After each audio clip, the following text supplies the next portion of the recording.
2% countdown. No, we are live. I'm Dawn Luedecke, and this is Dylann Crush. I know. I feel like we're kind of on the Brady Bunch or something. Yeah. On the boxes. Hi. We are Romance Happy Hour. Dylann, what are you working on? Happy New Year. Happy New Year. Yes, I know we're jumping right into things. So I've been really busy the past couple weeks. I had a book due on this Monday. And so I spent a lot of time over the holidays working on that, and then got that turned into the editor, and I copy edits due right before the holidays. So, and now I'm working on book 3 in my Lovebird Cafe series, Hot Fudge and a Heartthrob, and that one is coming out in February. I like that title. So thank you. Yeah, thank you. Great time. I'm going to just real quick apologize for my dog moaning in the background. I can't seem to figure out how to shut her up. She's a little giant English mastiff, but apparently she sounds like a cat in heat. So yeah, maybe she'll be quiet soon. At least we won't blame your husband this time. No, it's Dawn's dog. That's not her husband. Oh my gosh, she's really bad. She wants out, but she's really slobbery right now. And she loves to just like lick me everywhere. Ooh. And so I'll get like no. So I'm like, she can't be out. Yeah. This is not that kind of show, Dawn. What are you working on? What are you working on? All right. So I am writing book 3 in my Montana Girls series. It's going back to historical. I'm going back to historical right now. And just for now, it's going to be in a box set released in a couple months, and it is Justine's story. And I just am finishing up final revisions for Hope Harbor. I hope it's final revisions for my agent. Okay, she is demanding of your time right now. Yeah, I might have. What about you guys? Yeah, we've got Heatherly, Bell, and Monique. How do you say your last name, Monique? Orgeron. Oh, I'm sorry. One more time. Orgeron. Oh my gosh. Okay, is that French? Yes.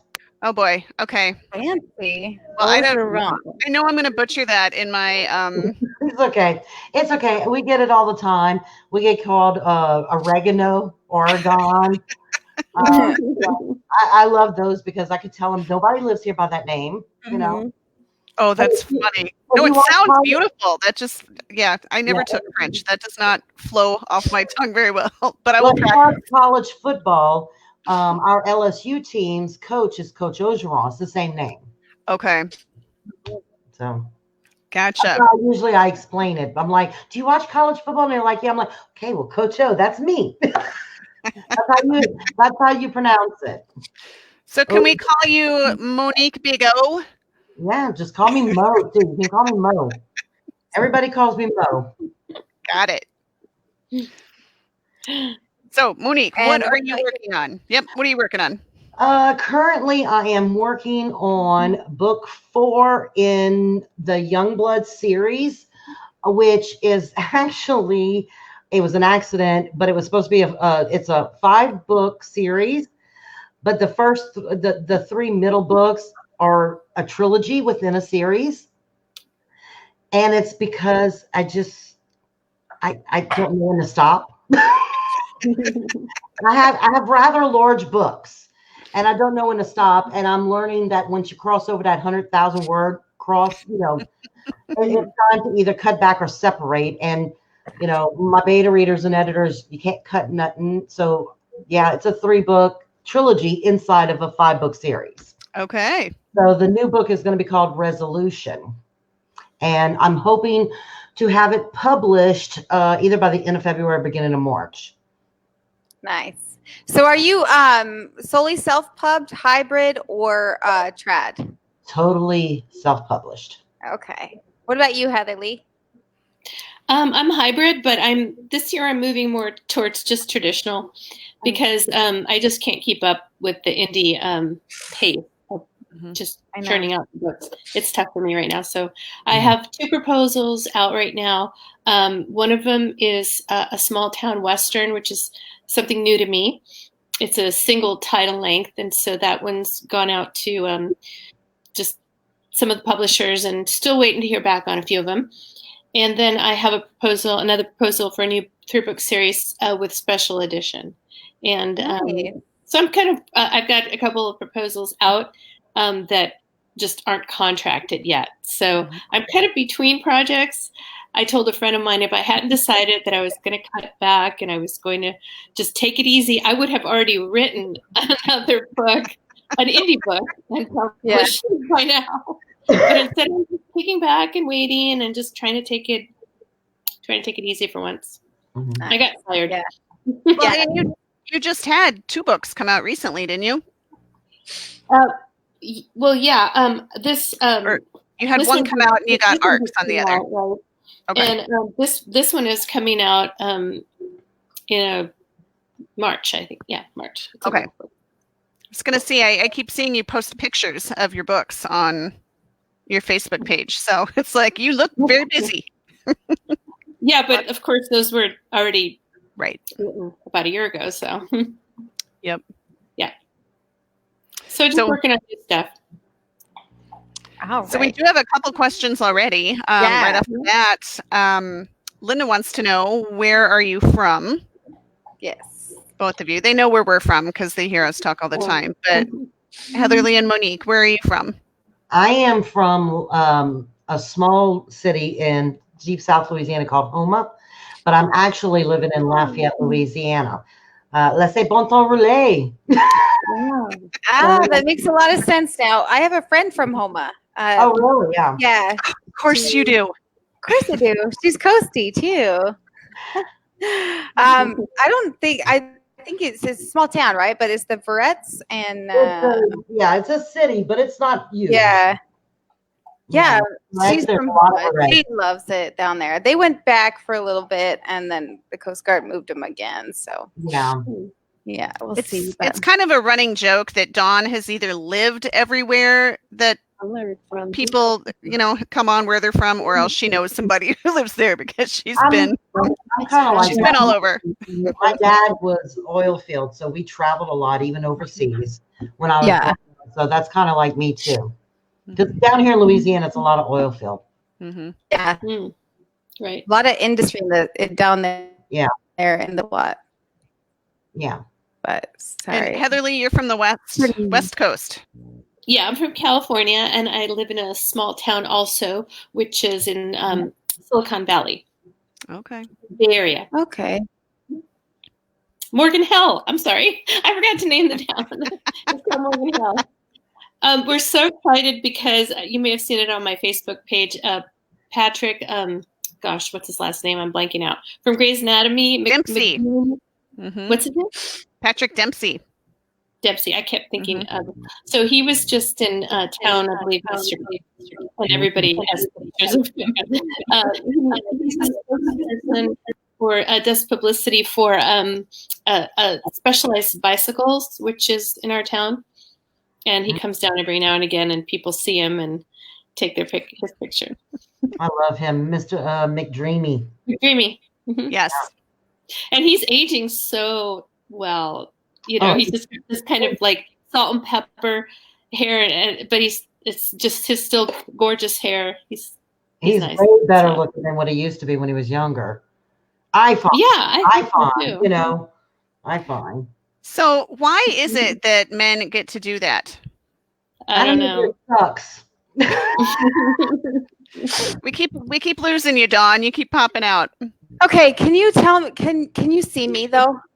Yes, I see you. Because I tried to put mute my notifications, and now I have completely lost you guys, and I can't figure out where it is on my menu. So I brought it up again in Chrome, and it gave me two screens. Okay, yeah, I heard a little echoing there. So no, we can see you just fine. Can you kick me out? Sure. This is what we're talking about. Okay, I would like everyone who is a regular listener or viewer to know that Dawn asked me to kick her out. Okay, just for the record. So there we go. We'll keep going. I don't know. She'll pop back in. So So we had some other questions too, but I think what we're going to do is go ahead and get into the reading so that we make sure that we have a chance for both of you to read. And then once Heather Lee, you drew straws, or I don't know if you arm wrestled or what, but we decided that Heather Lee's going first, right? Right. So we'll have Heather Lee read, and I will keep the questions coming because I'll keep track of those, and we'll come back to them. Oh, there's Dawn again. We'll try again. Yeah, what we'll do is. Oh, are you back, Dawn? I don't know because I'm still on. I didn't stop hearing you, but I can't see you. All right, Dawn. Okay. How much wine have you had tonight, honey? I've not. I'm just joking. Why wasn't I invited? Oh my God. Here, let's do this. I grabbed the wrong glasses. All right, because I keep seeing Dawn keeps popping up twice. We'll get her back on here. First, what we're going to do, we're going to have Heather Lee go ahead and read. And you want to tell us what book you're reading from, and if there's anything we need to know before you jump in? Yeah. So this is the latest Reluctant Hometown Hero, which just came out in January. And the scene that I'm going to read about is at a pet wash that is sort of a fundraiser for the Pilots and Paws, which is it's based after a real organization that actually the pilots will fly pets to their forever homes, and so they're just raising money for that. So it's kind of like a cause, and they're raising money. And our heroine Zoe owns a pet supply store, so she's a big part of this pet wash. And Ryan, who's the sheriff, has come by with one of those a big donation from the sheriff's department, and have you ever seen those big checks that they give, the funny checks? Yes. Or whatever, you look back by real check. Mm-hmm. So that's basically, I'm not reading the whole scene because I think it's too long, but I'm kind of starting hopefully at a place where it makes sense. Okay. Sounds good. We're going to go ahead and leave you to it, and we will be back after you're done. Ryan grabbed the check, and the photographer set up the shot. Ryan stood next to her, the huge check in front of the two of them, his much larger form making her feel tiny. Then the photographer signaled Ryan over with a hooked thumb, and Zoe thought maybe she was about to get out of this. Surely the photographer understood someone else would be more appropriate, someone dressed, like in a dress. While they conferred, she waved her arms, jumped a little, and tried to catch Jill's attention. But she was ogling Sam. Did she not get enough of that in the privacy of her own home? It took a few more waves over her head until Jill finally caught sight of Zoe. "Help! Get me out of this," Zoe mouthed. "What?" Jill mouthed and squinted. For the love of dogs, could she not read lips? Zoe enunciated it and everything. She tried again, but then Sam grabbed Jill by the waist, and it was all over. Zoe sighed. The photographer was explaining something to Ryan, and it appeared to be somewhat important, given the way he leaned in and gestured. Ryan nodded and glanced back to Zoe. His eyes widened, but then he gave a slow smile. It made every part of her light up like a Christmas tree, like a wet Christmas tree. That meant electrocution, probably. He strode back to her and repositioned the check so that it covered her chest. Another easy smile. "We're just going to put this right here."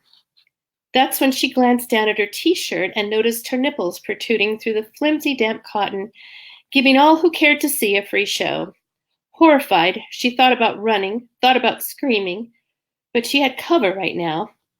She was going to take this check with her after the photo, and if anyone tried to stop her, then she would scream. Ryan pulled Zoe in close, making the lights of her metaphorical Christmas tree blink in a possibly seizure-inducing pattern. He had one arm draped oh so casually over her shoulder, and the other hand was holding the check. He hadn't asked her, but she was also helping to keep this giant check position in place. Just try and stop her. "Thanks, Zoe. You're a real sport." Ryan turned to her when their photos were all taken. Well, Crab, you might as well have patted her on the head. You're welcome. I can take this now. He pulled on the check. He was smiling again, his left dimple showing. Was he having fun with her? Oh, no, you don't. She held it in front of her like a shield. Zoe, he said, and his eyes smiled. She turned, walking with the check in front of her. You'll get this check back when I'm good and ready, after I change. Ryan was pulled aside by another concerned citizen, so he couldn't follow her. That was cute, Jill said, coming up behind Zoe. Why are you walking like that? Because I don't want to flash anyone else. Huh? Are you naked under there? It's wet t-shirt contest time down here. She lowered her gaze to her boobs. One of the dogs splashed me and got me big time. Jill covered her mouth with her hand, making no real effort to hide her laugh. Oh my God. The photographer noticed and made Ryan move the check to cover me. Otherwise, I'd be in the next edition of the Dispatch, my 2 nipples waving hello to the world. Oh, come on, you're exaggerating. How bad can it be? Zoe deadpanned and then lowered the check so only Jill could see. Again, she covered her mouth. It's not that bad. Her eyes grew wide, and then she smiled brightly. Aren't you wearing a bra? Yes, it's much worse than I thought. Zoe walked to her shop, the check in front of her. She was never going to wear this kind of flimsy sports bra again. To hell with comfort. I'm going to change. Don't worry, I bet the photo is really cute, and the check covered the boobage. It should be in the Dispatch's Wednesday edition. Great. Me, Ryan, and my boobs. That's where I'll stop. I don't know if that's 10 minutes, but that's where I'm going to stop. That was a good place to stop. That was funny. It was good. Yeah, I've often wondered how they handle those big giant checks. So I'd like one. yeah, no kidding. Me too. It sounds like it came in handy for your heroin. So we did have a couple questions. If anyone has any questions specific to Heatherly's book, go ahead and chime in. But we did have a couple questions that were flying past. I think Karen is on a lot of caffeine tonight or something. She's already posted like 4 of them. But she wants to know, how many unpublished and half-finished books do you have sitting around for both of you? I don't start a book without finishing it. And I, when I first published, I didn't have anything prepared. So I write on the fly. So it's like, as soon as one gets sent to the editor, I start writing the next. And I usually I try to publish every 10 to 12 weeks. I have published every 8 weeks, but like I said, my books are rather large. But I don't have any other projects laying around other than the current one. How about you, Heatherly? Well, so right now I just have a proposal, which is about 4 chapters, and I wait on that to get the go ahead. And then I have a small town Western that is unpublished, but just shopping it around. So that's you all don't I have that's not published. So you don't have the manuscripts like under your bed and shoved in drawers and Not either one of you. That was finished. I do have some that were never finished. Yeah. But yeah, I have a ghost story that I never finished. It wasn't really technically a paranormal, so I didn't know where it really fit. Maybe someday I'll go back to that, but time permitting. Yeah, they're floating in my head. Right. Like if you're on my beta team or editor, you know I have like 5 or 6 books kind of planned out ahead. It's in my head. I'm not. It's very strange for me because I'm OCD in my normal life. I'm a list girl, but I don't outline. I'm a pantser, but everything is floating, and I got little notes, sticky notes everywhere, and somehow I keep it in check, you know. But cool. Oh, are you talking, Dawn? I can't hear you. Dawn is having major issues tonight. Maybe you can sign language for us. Wait, what were you going to say? Write a note. Here, I'm taking you out again. You try to come back. Yeah, get a board and put it up. I don't know what her problem is tonight. She's having some issues. No, we can't hear you. I don't know. Maybe Destiny muted you for all of our ears to save us from hearing your poor dog moan in the background. Oh, that poor thing. No, we cannot hear you. She needs to get laid. Her poor puppy. She's not very old, but yeah, they think she might be starting her first heat cycle, which is does not sound like fun. No. Let's see. We've got a couple others. What is the most difficult thing about writing characters of the opposite sex, would you say? Can you hear me now? Yes. Yeah, I figured it out. Yes. We need to pop a bottle so we can drink. I got my wine glass. It's half full. Did you hear the question, Dawn? What is the most difficult thing about writing characters of the opposite sex? I guess for me, I write first person, POV from the characters. And I think it's the switching from thinking that you're this male, and then you're having to go into your feminine side, and then a masculine side. And, I write steamy books, so I can remember the first steamy scene I ever wrote. I wrote it, I made the mistake, and I wrote it from a male's point of view. And then I'm like, I don't know how a man sees it, So I had to ask my husband, and he's like, "Are you seriously asking me these questions?" And I'm like, "Well, you can either answer them, or I can go stand out of our local McDonald's with a clipboard and ask men walking by, or I can try sticking my toe in the lady pond, but I need to know." So I think it's switching the mindset from the masculine to the feminine, Yeah. Yeah.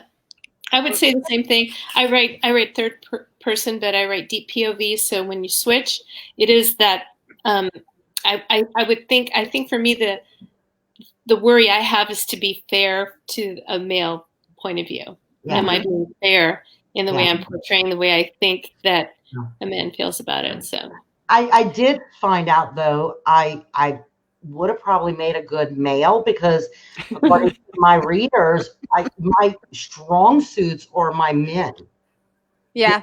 Writing their points of view. So that was my next question is, do you find one easier than the other? I tell you what, I was writing yesterday. I wrote I don't know, I think it was 43 or 4,600 words. And I wrote a POV from one character I haven't wrote in a while, and it's a series, and I'm on a spinoff series. It felt so good. It was like going home writing that character, getting into that mindset again. In fact, I'll be reading her tonight, but it was like going home. It's like I felt the power from her, Yeah. That was really awesome.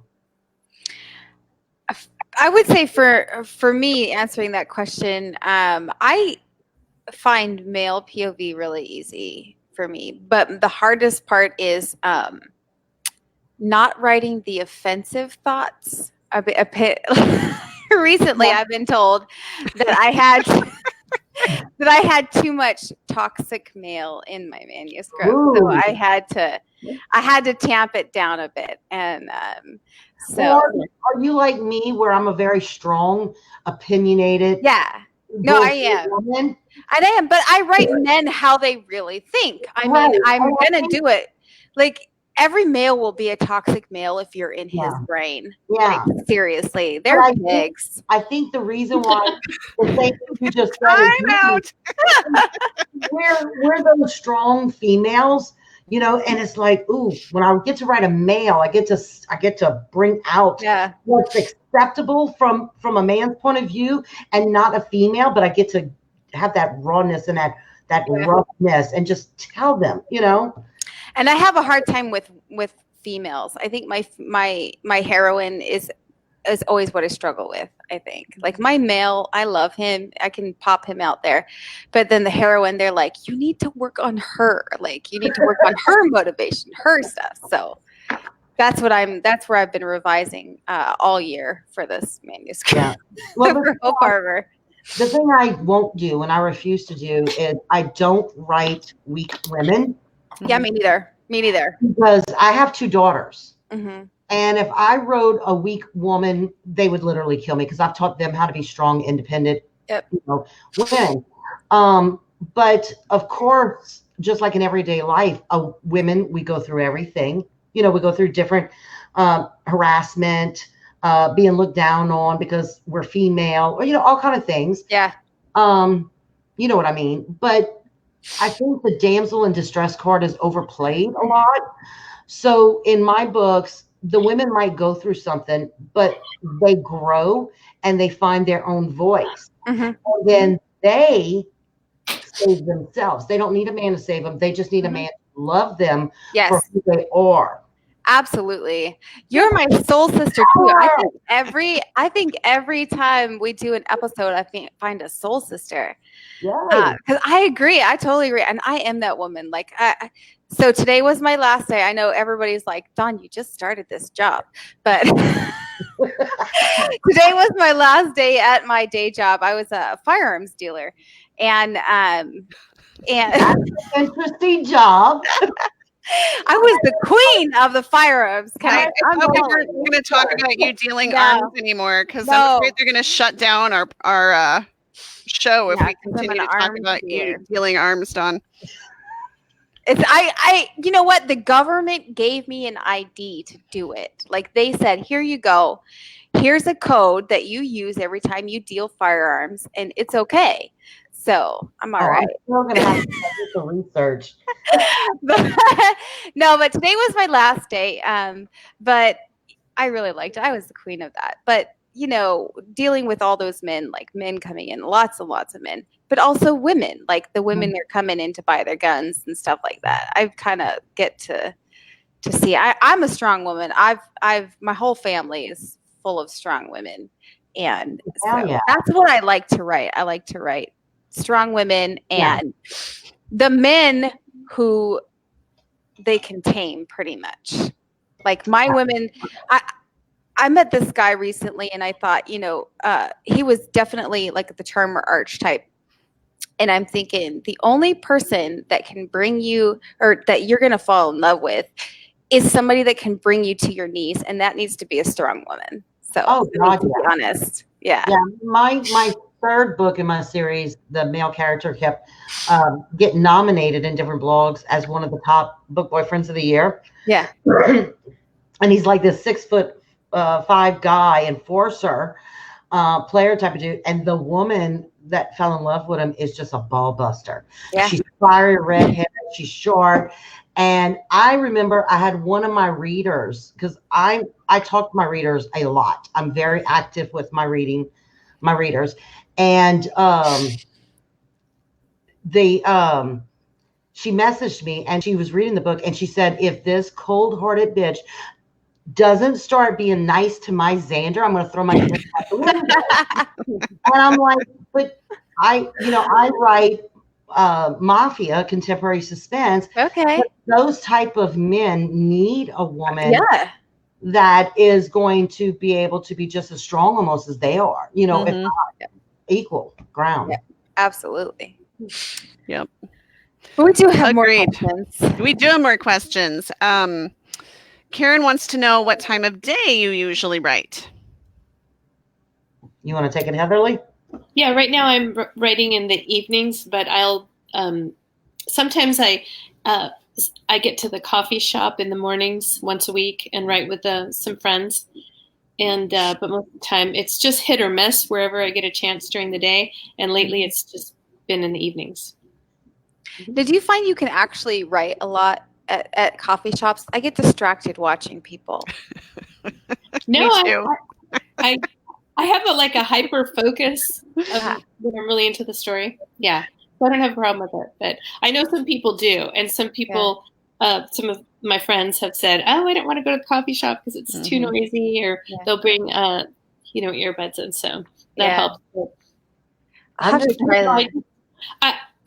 When I'm really, I can be very hyper focused to the point where my husband could come up and talk to me and I won't even hear a word he said to me because I'm that focused. So yeah, good and bad. I guess I'm too judgy because I just sit there watching people, and I like to Oh watch my people God, Dawn. judge them. When you said that, I went like this. That would be me. I'm going to be sitting there trying to write, but I'm going to be too damn nosy looking up at everybody, judging what's going on. Yeah. Well, that's why I go to the gym. That's one reason I like to do. When I go to the gym, I like to sit back on my little bicycle or whatever, and I like to watch the little, I don't want to say too many cuss words, but DBs. I don't know if any of you know what a DB is. Douchebag. Watch them walking by with their like overly macho things, and I think you would be the perfect villain. Okay, so that's what I need to write. He looks like the perfect villain with like his gold chain and his like. I'm all that. I don't know. I just judge people. You're a good hero, you're a good heroine, you're a good villain, or you're just, I don't even notice you as you're a secondary character. I've been wanting to try to coffee shops, but another problem I have is a lot of authors are introverted. I'm not. I'm the total opposite. I'm an extrovert, and I will literally talk to anyone and everyone. So if you are in my vicinity, I'm just going to start openly talking to you. And by the time we finish, I'm going to know your cousins, your aunt. After a little breakdown, I will talk Joe Blow off the street. And what my husband hates, he constantly is trying to drag me out of places. But yeah, I can see myself at Starbucks or something, just sitting there, and then I'm going to start up a conversation, with the person, so. Well, Dylan is extroverted AF, right? That's the shirt I wore to the conference. Yep. Well, and I think, I go in, it depends on the company. But yeah, it seems like a lot of authors are super introverted. And so then, you just hear people talking on the, forums and groups and everything before conferences, like, oh, somebody come say hi to me because, I'll be the one in the corner, like shaking in the fetal position. And so I'm like, I'm going to wear a t-shirt, like, look for me, extroverted right here. I stand, I will talk to you. So. And I'm going to be the one going in the corner and scaring the hell out of you because I'm trying to drag you out. Right.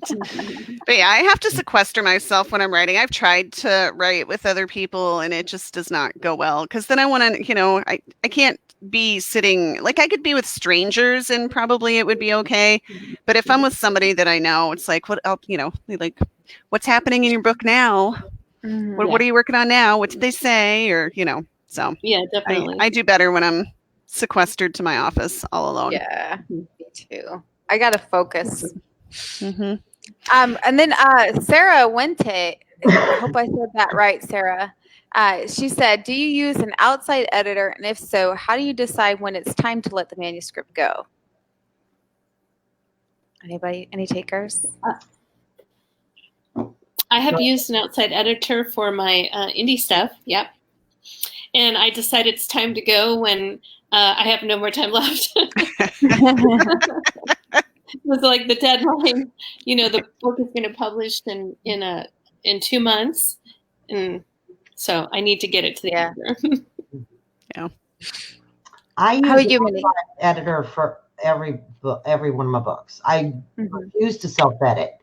Yeah. And I have a beta team. I have an alpha reader. My alpha reader will actually she sees everything first. And then it goes to my betas. And then I will even do rewrites. And then I send to my editor. And then once the editor gets it, we'll go back and forth for 3 weeks. We do live documents. And if you're on my team, I have your phone number. So I'm calling you. We talk all the time because I also like a verbal explanation of their suggestions sometimes. If, I want to get down to the bottom of it, why you're saying this or something like that. But I haven't had one that I've had to let go. But I don't do really 4-away pre-orders. I do basically like a 2-week pre-order. So that's why I was telling you earlier, this book probably won't be published till the end of February, beginning of March. I'll know closer once like the editor gets her hands on it. Yep. You know, I love that term alpha reader. It sounds so powerful, but in a literary way. Oh, she's something. She is something. Yeah. You just like the term alpha in any I form, really Dawn. do I love think you do. alpha. Mm-hmm. I'm actually training a new beta reader right now, and she's in the live document. I put her in with my alpha because I wanted her to see the process and stuff of what I look for and stuff. And she is laughing her butt off because if you're on my team, I want honesty, 100% complete honesty. I don't care how you got to give it to me. I want it. I don't. And she's so nice. So I literally put in comments, "You're sucking ass," or "You're doing it straight." And we curse each other a lot. You know, like I told my alpha the other night in a message, I'm like, "I'm sticking my middle finger at you right now." She's right. And so I did what she said, you know, and so she's laughing, but that's the kind of, you know, people I have with me. Nice. Fun. Well, should we let Monique read and then we can get back to some other questions? Because I see we've still got a few more here that we haven't got to yet, but I want to make sure we have a chance to hear from her. Okay, let me take a deep breath. Okay, I'm going to set it up for y'all. The first series I ever wrote was the Stern Family Saga. And you can see the covers. And what I did was I wrote this series based off of a mafia family in New Orleans. But the mafia family is ran by a woman, and she's a mature woman. And every book has a prologue from her. It's like a handwritten letter till you get to her books. But as a mother, we put our children first.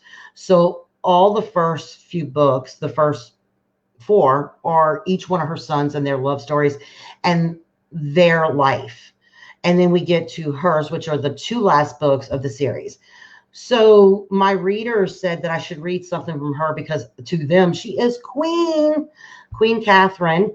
I literally get gifts for this woman, which is hysterical. And I love. But this is her first book. And it's actually book 5 in the series, Art of Survival, Part 1. So I'm going to read a scene from that. And it should give you a feel for the whole series. And that's pretty much what our readers were telling me. It's dusk now, and I've been driving. It's dusk now, and I've been driving for what feels like hours, trying to build up enough courage to do what I need to do. Finally, I drive to the graveyard. Stepping out of the car, there's a cool breeze blowing, causing me to look up, seeing the clouds turning gray with anger. It's fitting. I'm here to see my husband, and the weather reflects my mood. This is the first time since burying him I've come back. I remember the funeral. I was dressed all in black as hundreds of people showed up to pay their respects. I was stoic, void of any emotion. It was raining like it is about to now. And I remember thinking how funny it was that the raindrops hitting my face gave the illusion of me crying. There were no tears, no nothing. My children all stood beside me, not crying either. I kept thinking, shouldn't there be one person crying for this man? But not one was. Even the women I knew had slept with and had affairs with William came, but showed no emotion. The more people came up to me, the more I felt like exploding. I could feel it burning, wanting to come out. Even knowing Theo was there, I refused to look up at him for comfort. I watched them put my husband in the mausoleum and seal it. Then one by one, people started to leave, and I still stood there like a statue until all that was left was my children and Theo standing nearby. I asked him to take the boys home, that I would have my driver bring me. For some reason, I needed time alone. He didn't ask any questions. He just took the boys and left. Alone, I stood, not moving from my spot until I had enough courage to walk inside.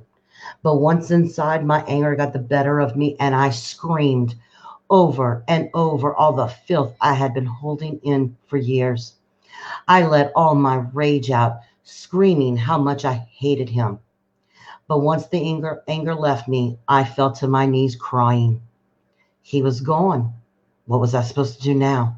No matter what, I had been with him since I was 16. He was all I knew. Yes, I hated him, but he was part of me, and I just didn't know what to do. I was alone and scared. I'm not afraid to admit it. I was scared. It sounds stupid, but again, with all the fear he provoked in me, he was there. He was my constant. He was my husband. All the years I prayed I would have enough strength to kill him, I still was not prepared for his death.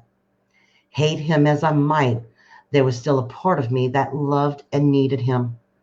Now I found myself alone in a world that was never meant to be mine, raising sons in a world that would need them to be the ones feared. I had to now find a way to face it all alone, and I did. In some ways, he never left. I thrived off the things he put me through, using it like a weapon.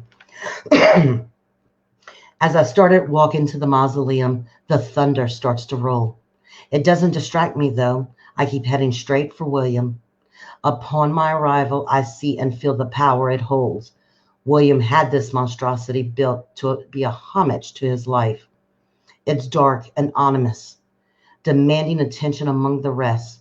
The name Stern is engraved in large lettering front and center of the black marble, so everyone knows exactly who resides here. The devil himself, my devil. Entering, each step I make is a reminder to me that one day I will also rest here. Going straight to the candles, I light them with a lighter from my pocket, then turn my back to them and stare at William Stone. His name is written boldly, William Anthony Stern. I take a few steps to the stone and slide my hand over his name. Looking up, I see the writing he had etched into the stone above. I read it out loud. Death is nothing more than an illusion. I let out a small laugh. Is that true, William? Are you still here? You know, I feel you sometimes. You haunt me, don't you? I know you're waiting for me. It won't be long, my love. I beg you to have mercy on me. I'm tired, William, and I don't know if there is any fight left in me anymore. I lean against the stone and continue to talk. That's the real problem. I've been fighting all my life, and I just don't know if I have it in me anymore. I always said that when the Grim Reaper came for me, I would go. I would pay my debt for it all. But they want me to fight, William. Our children want me to stay. That's why I'm here. I start laughing a little. You should see Gabriel, William. You'd be so proud of him. He is the man we always want him to be. Liam, he has too much in me, of me and him. You were always right about that. I should have been harder on the boy, but he was the baby, my baby. I wanted him to be nothing but joyful and light in all our darkness. Even Vincent grew into a fine man beyond all you tried to do to him. He's a good man. I blame myself, not only you, for the hell he went through. I should have put an end to the demons he would live with because of you. You gave that boy no choice, William, so I want you to leave him be. Blame me. When you see me again, you can take it all out on me. Turning it aside, I lay my face against the stone with my hand over his name. I didn't want it. I'm sure you know that by now. But I had to make a choice, and he was a child. He still had a chance. He wasn't like me and you. Not yet. Then Xander, my gentle giant, is fiercely protective. William, I made sure none of them are like you. I survived you, my love, and so did they. Taking a few steps away, I sit on a bench constructed on the side. You know, William, there was a time I did love you. Hell, some part of me will always have you in my heart. I've never admitted that to anyone, not even you. Oh, hell, you went and ruined it. How could I not have some love for you even after all you put me through? You made me. You took a scared, naive girl off the streets and made her into the perfect woman for you. There was a time I would have done anything for that love. I needed you like you needed me. That was the problem, though, wasn't it, William? You made me into a woman you couldn't resist, someone you craved more than even the damn drugs you put into your body.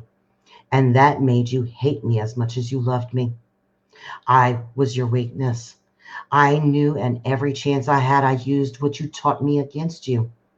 The love you felt for me, I would use and destroy you with it, and I did. Taking a deep sigh, I go on. But I'm afraid I destroyed us both in the end. Do you know that? I can still feel you pulling me towards you. I still feel your ownership, your possession of me. I hate it. You hear me? I hate it. On a deep sigh, I speak to my husband. When you died, William, I did what was necessary. I tended to our family. Then I tended to the business. I went and killed everyone that was loyal to you. I killed them all. Me. I did it myself. I proved to the rest that I was the boss now. You were with me, though. I felt you. I used the hatred and the anger you had for me. I used the hatred and anger I had for you as my strength. Katie was pushed aside after that night. You thought you had killed her off before, but you hadn't. Not all of her. That night and the weeks after, with every drop of blood I spilled, I am the one who nearly killed her.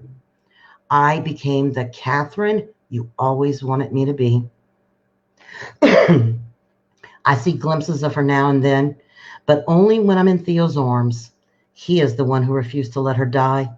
He loves that side of me, the side you hated. I allowed Katie to come out and love him because your Catherine doesn't love like she does. Your Catherine destroys. The sad part is, I know I still belong to you. I know I have no chance of being with Theo in the afterlife. He's too good. You made me, William. I am yours, and I will be in your arms once again. But while I'm alive, leave me be and give me some peace. You owe me that. I stayed by you. I did what I agreed to do. I took every damn thing you dished out, every slap, every punch, every mean word you ever spewed. I might not have been faithful to you, but I was loyal. Taking a much needed breath, I stand laying both hands back on his stone, bringing my face close and telling him, remember that, William, for when you see me again. I know you're smiling down there enjoying the show. You're probably the one who orchestrated all this. Like so many stories go, my beauty was my weapon. You want me weak when you see me again, don't you? You want me powerless, you son of a bitch. I'm going to tell you something, husband. I came here with an agenda. I needed to feel your power again. I needed the hate to strengthen me. I'm going to fight, William. I am going to give it everything I have left in me.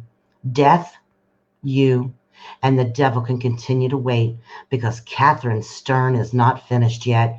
God help me, I'm not done. Turning away from the stone, I walk to the door, seeing the rain pouring down. It will wash away all the filth and dirt piled up in my city and make things anew. If only it could wash away my sins too. There's something I want to tell you. Since your death, I, not you, grew this family's power. I made us unstoppable. We are bigger and stronger than you could ever imagine. The little naive girl became the queen, and she did it all without the king. I give my husband Stone one more look before leaving. One day my fate will come, but it won't be today. Today and tomorrow I will live. I will try to be happy. Until I take my last breath, William, I won't think of you again. Until then, my love. With a smile on my face, I run out into the pouring rain and let it wash away the day's events off me. If only it were ever that easy. Okay, that's it. Sorry. Chilling. Chilling. That was really good. Thank you. I know, and you've got like an awesome voice for reading that woman's POV too. Mm-hmm. Yeah, she's my character that I was telling you it felt like home the other day when I wrote. Mm-hmm. Yeah. Very nice. Now we got to figure. I want to find out like who everybody is. That was yeah. Got me hooked in. So she has how many sons? She has 4 sons. Okay, and a daughter. Yeah, no daughters. No daughter. She Okay. has 4 sons. And Stern Family Saga is a 6-book series. And I'm now my readers didn't want the Sterns to die. So I did a spin-off series called The Young Bloods. And then I'll be writing another series from side characters that were introduced into the series. And it's all going to be separated by 6 degrees of separation. Okay. To the Sterns. But yeah. So she's the new boss, huh? Well, she's an older woman now, and her sons are all grown. Yeah. And in each book, like I said, like the first book, Art of Seduction, which is the one I'm giving away free, as a free download for anybody who is interested. This book, this is her oldest son, Gabriel, and his female lead, which is Fallon. But in every single book, the prologue is the mother, the character I just read. And it's a handwritten letter. And then the last 2 books in the series are Catherine's books, Art of Survival Part 1 and Part 2. Okay. So. Got it. And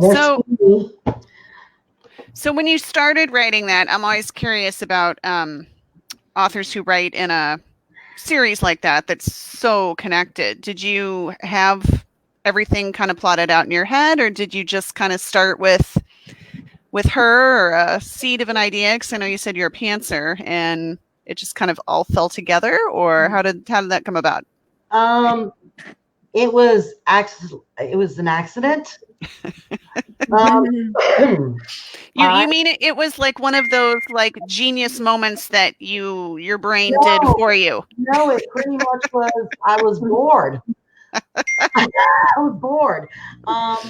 I was telling y'all earlier, I was a stay-at-home mom for 23 years with the word stupid written on my forehead, being the corporate mom and the volunteer mom for everybody. And my kids both are in college, and they don't need me as much as they did. And, I had my love for reading. And then one day I had this idea in my head that just wouldn't go away. And I am computer tech stupid. I didn't even know how to use Microsoft Word or anything. But I figured it out.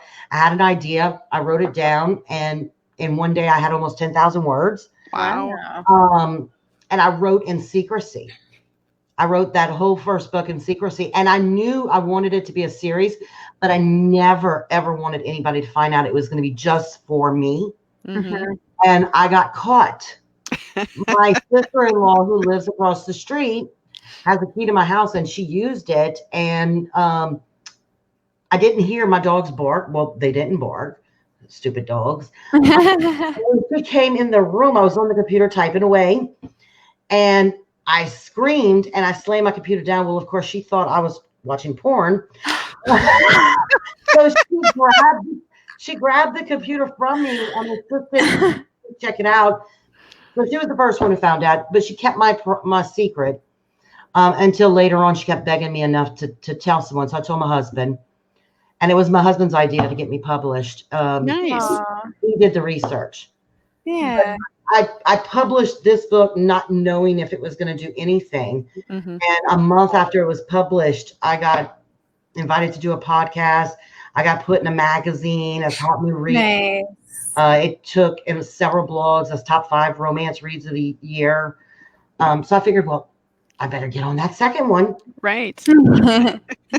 Nice. So that's a great story. It was an accident. But yeah, here I am.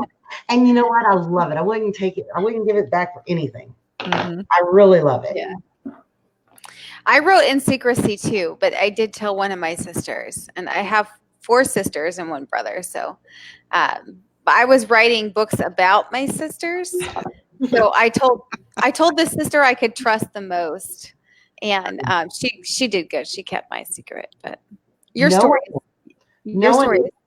I have a best friend we've been best friends for 40 years. And she was so mad that you didn't tell her. She was chewing me out. And I never meant for it to be, because I'm thinking everybody's going to laugh at me who thinks I could write a book. But I enjoy it. And I tell everybody I'm so active with my readers in my reader group and stuff. Mm-hmm. And I think the reason why is because it's like a new start to my life. I gave up everything to be a stay-at-home mom, and I did that. I raised my children. sort of like this character. She talks about how her life is written through the pages of her son's lives. And she's watched them flourish and fall in love and grow. And I did all that, but you kind of take a back seat with your children. So now it's my turn. And I enjoy the hell out of it. So, yeah. Well, very much enjoyed that. Yes. Thank you. So I just scrolled back to see if we had any other questions, because I know we're kind of coming up on time. Okay. So I did find 2 that we kind of skipped over earlier. Karen wants to know, how do you come up with the titles of your books? And then she said, what part of the process do you choose, beginning, middle, or end? I'm not sure what she means by that. So Karen, if you're still watching and want to clarify that, let us know. But how do you come up with the titles for your books? I don't. I give suggestions to Harlequin, and they choose the titles. They know what they're doing because we have overseas markets that they have to translate, and so they know what they're doing. And it's all about what title is going to tell the most about the book, I guess. Sometimes they're kind of cheesy, but I like my titles. My titles this time around are not very cheesy, I don't think. There was in this series there was More Than One Night, Reluctant Hometown Hero, and The Right Moment. So I think those titles tell something about the story, but they're not quite like, the sheriff. Yep. So I didn't know that about Harlequin. So you don't choose your titles, like when you submit it, you submit it as just book 1, or what do you submit it as? Well, yeah. Well, it's usually like I'll propose a series, and this was the Wildfire Ridge series. So I'll say book 1 of the Wildfire Ridge series. Sometimes I have a working title, and actually this one was Hometown Hero. Was the working title, and they worked good with that. So they take my suggestions, and they take into account which ones I prefer. For me, with my books, the first series, every book is called The Art of something. Art of Seduction, Art of Forgiveness, Art of War, Art of Loyalty, Art of Survival.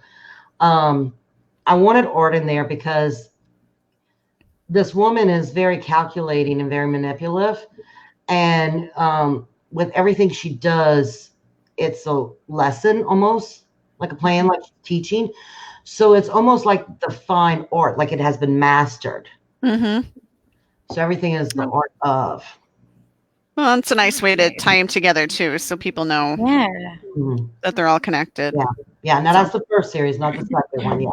And then the other question that I found way back in the beginning is, do you edit as you write, or do you write the entire first draft and then go back and edit? I kind of edit as I write. Yeah, a little bit.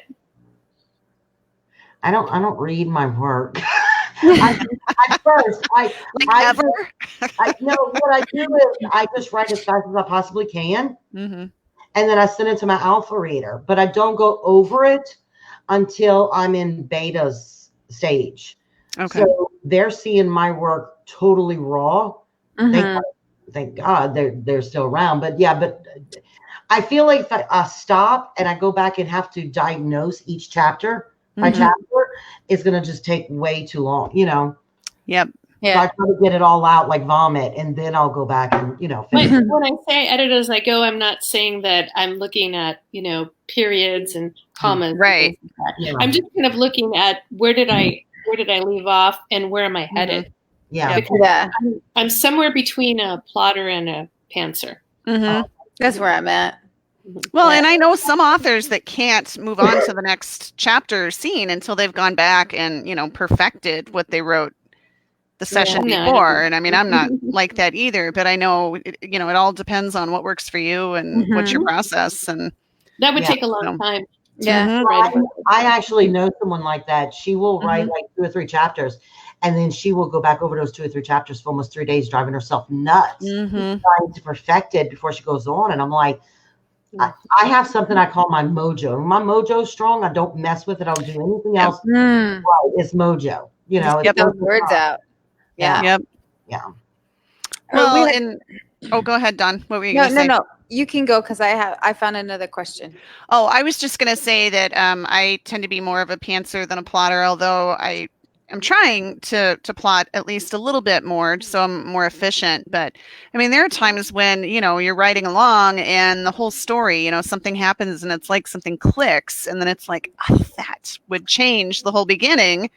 Well, I don't want to take the time then to go back and fix it because now I have in my head, where exactly I'm going. So, right. So I oftentimes, I think, don't go back and share anything until I've gone through the whole thing because I oftentimes have to go back and change things at the beginning to make it line up again. So I gotta say though, Dylann, if you're a pantser, I would love to crawl into your brain and just like watch. You don't want to be in here. You do not want to be in here. No. Your books are hilarious, and I love your books.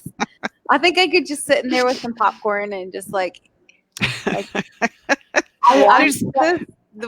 ideas. I was telling my alpha reader the other day that I would love to write a romantic comedy because just because my books have a lot of drama and they're drama based, I apply a lot of wit because even though they're mafia family, I want the reader to connect to them as a family unit. The mafia side is secondary to them.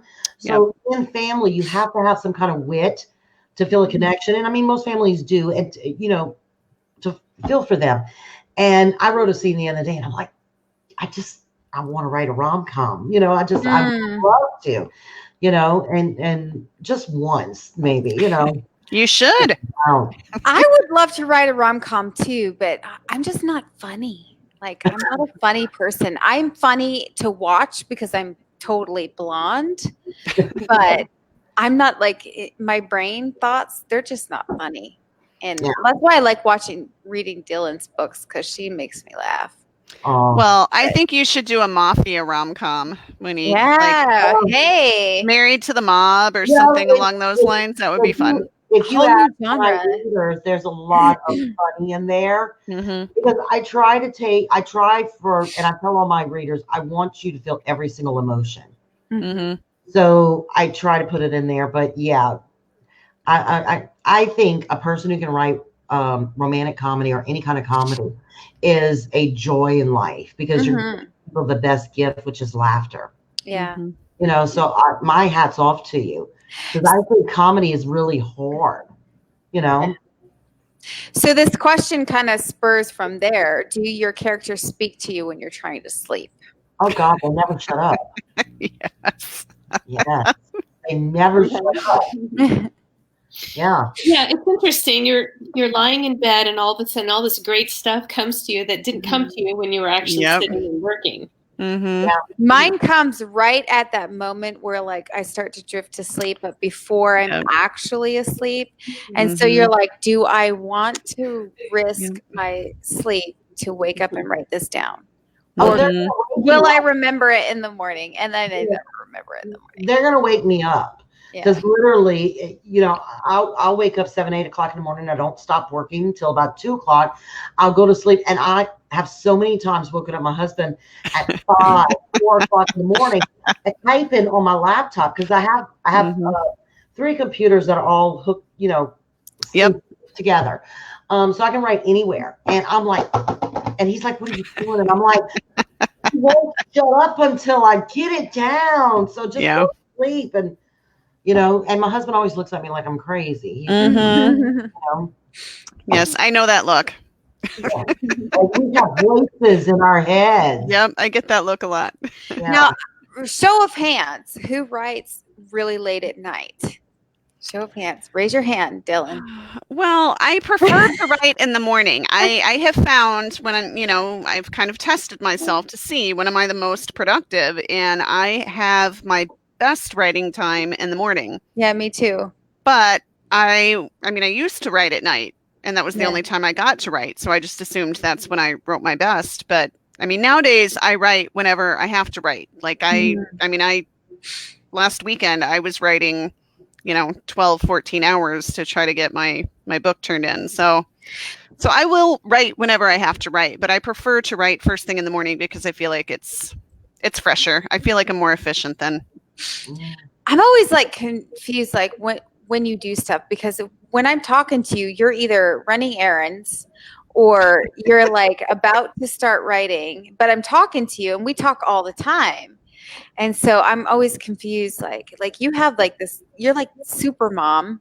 Oh. And then you're also, she does so much with her kids. She is super mom.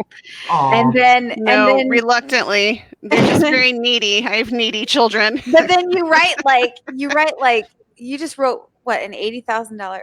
Yes. Oh my God. That's the wine, Sticky. Make it so, Dawn. Yep, that's right. Dawn said it tonight. An 80,000 word book in like a month, I swear. Oh my God. You do what you gotta do. Well, no, it wasn't in a month. I did NaNoWriMo in November and then I finished it. So Karen did clarify. So I want to make sure we cover that real quick because I know we're kind of running out of time.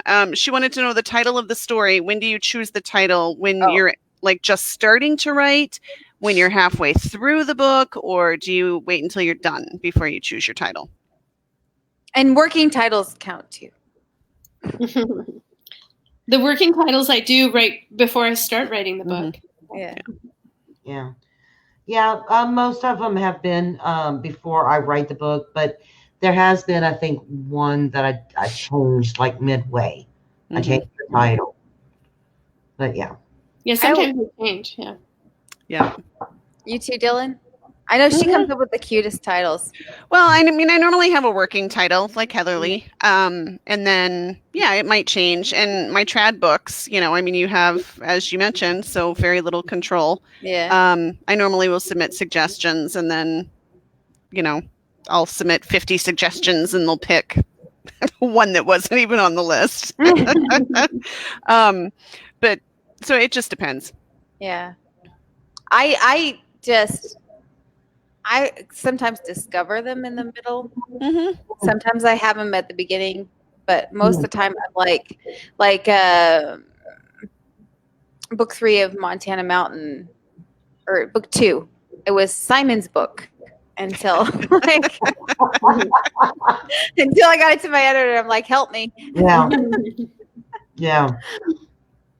I always tend to make everything because it's series, it's like art of, and then my second series is redemption, retribution, restitution, resolution, absolution.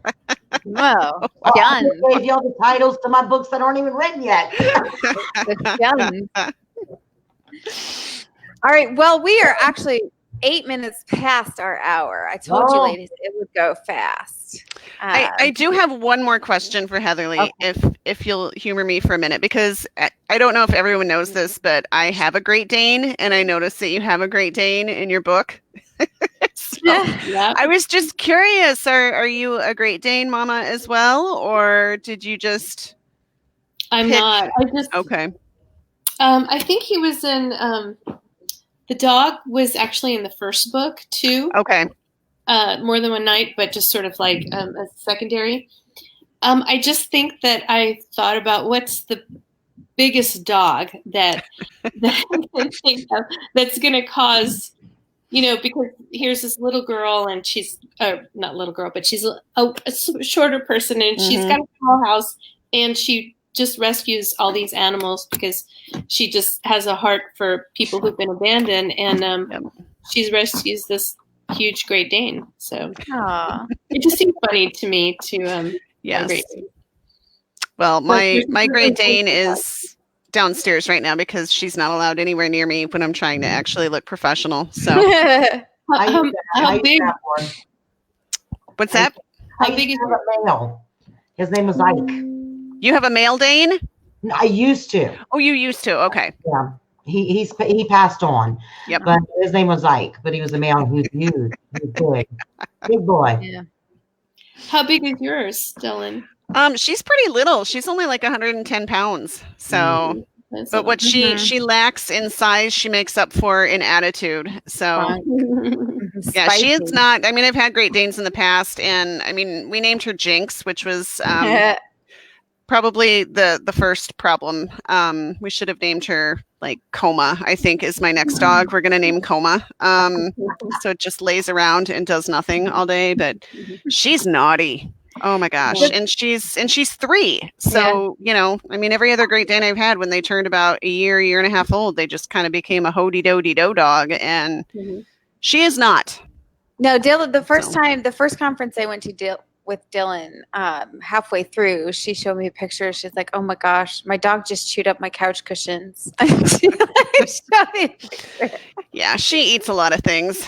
Oh Lord. So she's gotten better about that. Yeah. Shoes are no longer.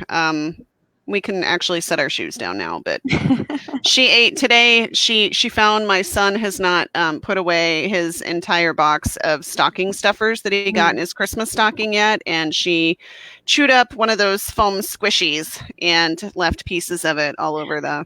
I gotta be honest, I'm glad family room for me. So it must be a big dog thing, and I'm glad it's not just my dog, because I think I bought myself a back massager, like, you know, one of those massager things. Yeah, sure. And apparently she literally ate every single attachment to it the day I got it, and so like that's my dog too, and she's big. She's a English Mastiff, so she's pretty big herself. But well, I got a little 3.5-pound Chihuahua. And I hate Chihuahuas. I hate her. And I should have named her Tequila because she thinks she's a pit bull or a Great Dane or something like that. Yep. But she perches on my husband. Yeah. And I'm always telling him he looks fruity with his little Chihuahua. I had a Chihuahua named Zeus.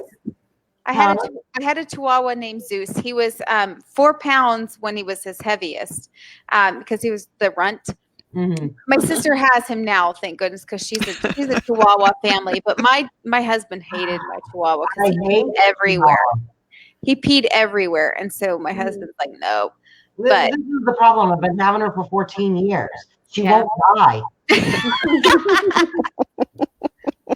has no teeth. I love her, but you know, and she has no teeth left in her mouth, and she still scares me. She scares me. Karen wants photos, so everybody bomb Romance Happy Hour Facebook page with your dog photos. All right, we'll have to do that. But we should go. It's actually almost 15 minutes past the hour, so this is probably the longest we've ever gone because we're having so much fun. Maybe, yep. And my mom is saying good night, so good night, Mom. Well, thanks for joining us tonight. We really appreciate it, and we'll leave the giveaways open through the weekend. So if you haven't had a chance to check out that post, make sure you look at that because you both have some goodies up for grabs. Yes. Yep.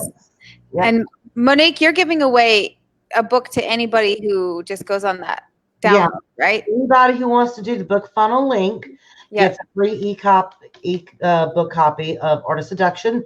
It's the first book in the Stern Family Saga. And Heatherly, you're giving away paperback to America or ebook international, correct? Perfect. Awesome. All right. So it was fun meeting you guys tonight. Thanks for joining us. Hopefully you're not scarred for life. Yeah. Everyone joins us. They're very apprehensive when they first come on. Yeah. They don't know that we're just a bunch of like goofballs here. Yeah. So it's been fun. Yes. All right, and we'll be back in 2 weeks because now we're back on our regular schedule with the holidays over and everything. So join us the 4th Thursday of the month, and we'll be back then. Okay. All right, good meeting y'all. Bye. Bye. Bye.